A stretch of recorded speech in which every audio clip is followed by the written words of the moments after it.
타임 건작동 말씀 묵상. 안녕하세요. 나무교 홍성경입니다. 오늘은 잠언이 말하는 하나님이라는 제목으로 잠언 29장 후반부를 함께 하겠습니다. 먼저 15절부터 18절 말씀 읽겠습니다. 채찍과 꾸지람이 지혜를 주거늘 임으로 행하게 버려둔 자식은 어미를 욕되게 하느니라. 악인이 많아지면 죄도 많아지나니 의인은 그들의 망함을 보리라. 내 자식을 징계하라. 그리하면 그가 너를 평안하게 하겠고 또 내 마음에 기쁨을 주리라. 묵시가 없으면 백성이 방자히 행하거니와 율법을 지키는 자는 복이 있느니라. 아멘. 부모로부터 제대로 훈육받지 못한 아이가 성인이 되면 사회에 문제를 일으킵니다. 그런 어른이 많은 사회는 악이 편만해지고 의가 무너지게 됩니다. 그러니 자녀를 징계해야 할 때 징계하라고 말씀합니다. 그러면서 묵시가 없으면 백성이 방자히 행하거니와 율법을 지키는 자는 복이 있다고 말씀합니다.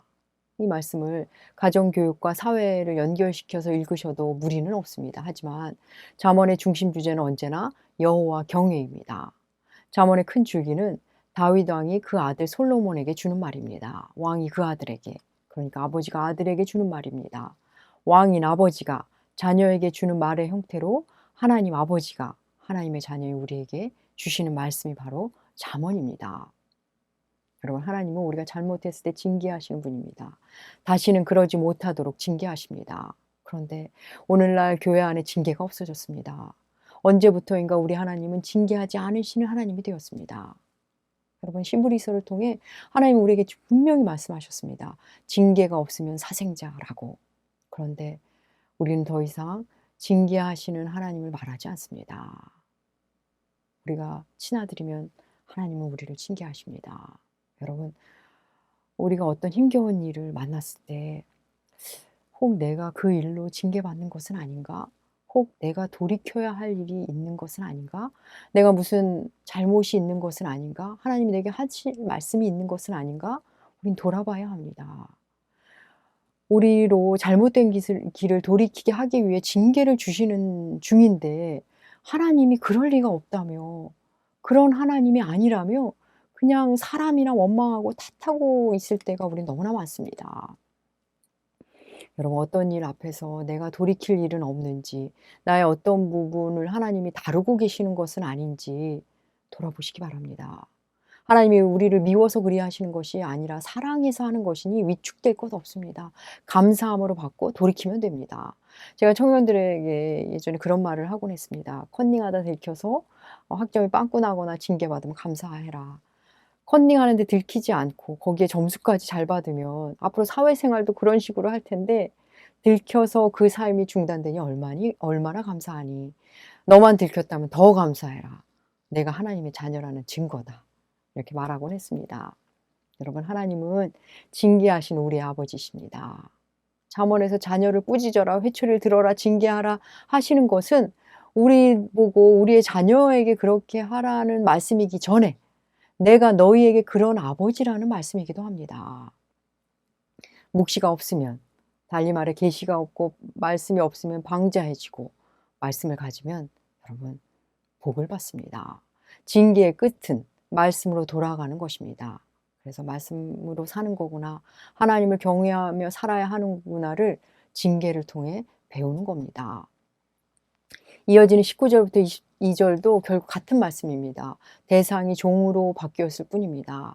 종을 제대로 가르치라는 말씀입니다. 그렇지 않으면 자기가 종이 아니라 자녀인 줄 안다고 합니다. 여러분, 이 말씀 역시 우리가 종에게 그리하라는 말씀이기 전에 하나님께서 일꾼인 우리에게 그리하시겠다는 말씀입니다. 하나님 앞에서 우리의 신분은 자녀입니다. 하나님은 우리 아버지로서 징계하시며 우리를 죄에서 돌이키게 하십니다. 또 우리는 하나님 앞에서 사역의 측면에서 종이며 일꾼입니다. 하나님은 우리를 통해 일하실 때 우리를 때때로 엄히 다루시기도 하십니다. 우리가 이 땅에서 직업인으로, 생활인으로, 사회 구성원으로 살 때 여러분, 그리스도인만큼 책임감 있는 사람은 없어야 합니다. 예전에 어떤 이단이 경영하는 그룹의 제품은 너무 믿음직스럽다는 말을 누군가로부터 들었습니다. 그들이 행위구원을 믿어서 그렇답니다. 저는 너무나 화가 났습니다. 저 말을 우리가 들어야 하는데, 은혜로 구원받은 우리가 들어야 하는 말인데 라는 생각을 한 적이 있습니다.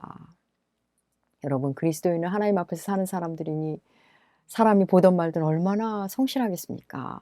하나님은 우리를 주님의 나라의 일꾼으로 살 때 투명하고 정직하게 살기를 원하십니다. 이어지는 23절과 27절까지의 말씀은 교만과 겸손의 결과, 사람을 두려워하는 자와 하나님을 의지하는 자를 비교하며 그들의 끝, 그 말로를 또한 주님 하나님의 주권, 불의한 자에 대한 의인의 반응과 의로운 자에 대한 악인의 반응에 대해 말씀합니다. 사실 더 이상 설명이 필요 없을 정도로 앞에서 반복하신 말씀입니다. 사랑하는 여러분, 이제 잠언이 30장과 31장 두 장만 남았습니다. 잠언은 계속 같은 말을 반복적으로 하십니다. 한 얘기 또 하고 한 얘기 또 하고. 좋은 말씀인 건 알겠는데 또 같은 말씀이구나. 잠언이 끝났으면 좋겠다. 이런 생각하실 때 있으셨을 겁니다. 여러분, 그런데 우리에게 이렇게 한 얘기 또 하고 한 얘기 또 하는 사람 누구죠? 부모님이십니다. 정직하게 살아라. 남에게 피해 주지 마라. 약속 잘 지켜라. 어른 공경해라. 친구들과 사이좋게 지내라. 부모님은 한 얘기 또 하고 한 얘기 또 하십니다. 잠언은 말씀드린 대로 아버지 다윗이 아들 솔로몬에게 하는 말입니다. 같은 말을 반복하며 강조합니다. 여러분, 우리가 어른이 돼서 대단한 거 배우는 것 같지만, 뭔가 대단한 공부를 하는 것 같지만 사실 우리 삶의 태도는 부모님이 다 해주시는 얘기입니다. 결국 성실히 살아라, 정직히 살아라, 이불 개라, 청소하라입니다. 여러분, 교회를 다니기 시작하면 또 같은 얘기 계속 하는 사람 만나지 않습니까? 예, 바로 목회자입니다. 말씀 읽으십시다. 기도합시다. 우리 서로 섬깁시다. 말씀 묵상하셔야 합니다. 우리 성경 읽읍시다. 또 그 얘기요? 예, 또 그 얘기입니다. 여러분, 유명한 목사님들 얘기 뭔가 획기적이고 뭐 대단한 통찰력이 있는 것 같아 쫓아다니신다고 해도 여러분 별다를 거 없습니다. 날 위해 무릎 꿇고 기도해 주시는 우리 목사님이 열심히 지으신 그 밥을 드시면 됩니다. 대단하게 유명한 어떤 분의 뭐 화려한 설교? 글쎄요, 뭐 대단한 것 같지만 날 위해 기도하는 목사님이 차려주신 밥이 제일 좋은 겁니다. 물론 우리 목사님 밥이 좀 이상한 걸 섞거나 이상하다면 확인하고 말씀드리던가 좋은 집밥이 있는 교회로 찾아가시면 되는 겁니다. 사랑하는 여러분, 잠언이 말한 하나님은 우리네 집에 계신 부모님과 같은 하나님입니다. 한 얘기 또 하고 또 한 얘기 또 하는 우리의 아버지와 어머니, 제발 그리 살지 말아라, 이렇게 살아라 하는 아버지십니다. 잠언의 하나님은 나를 사랑해서 내가 그렇게 듣기 싫어하는 걸 알면서도 해주시는 우리 목사님 같은 하나님이십니다. 그렇게 사시면 안 됩니다. 어서 말씀 읽으셔야죠.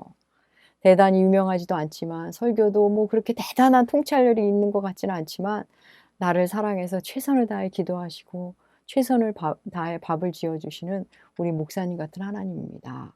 사랑하는 여러분, 잠언은 너무나 단순하고 그냥 인과응보적인 말씀만 담겨 있고 대단한 교리가 들어있는 것 같지는 않지만 이 땅에서 어떻게 살아야 하는지의 기본 자세를 알려줍니다. 사랑하는 여러분, 하나님은 너무나 크신 분입니다.